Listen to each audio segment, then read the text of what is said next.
দীপাকে participate করতে দিচ্ছিল না ভিক্টর।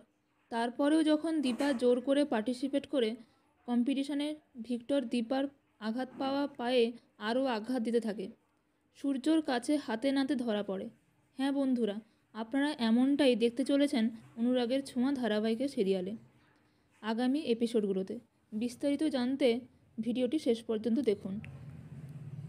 প্রতিযোগিতায় নাম দিয়েছে দীপা, সেটা জানতে পারে সূর্য জয় ও উর্মির কাছ থেকে। তখন সে মনে মনে প্রতিজ্ঞা করে যে যেভাবেই হোক না কেন সে সোনারূপাকে নিজের কাছে রাখবে। দীপাকে হারানোর জন্য সে প্রচণ্ড মরিয়া হয়ে ওঠে।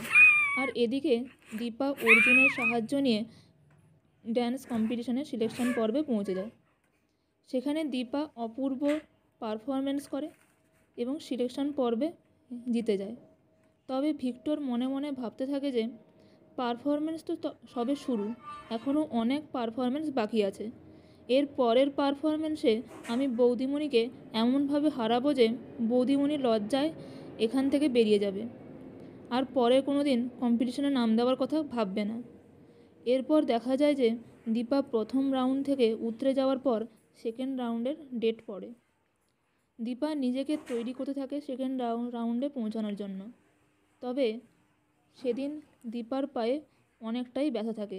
সে ভাবতে থাকে যে এই পা নিয়ে সিলেকশন পর্বে পারবে তো সে জিততে, হেরে যাবে না তো। এদিকে ভিক্টর চক্রান্ত করে স্টেজে তেল ফেলে রাখে।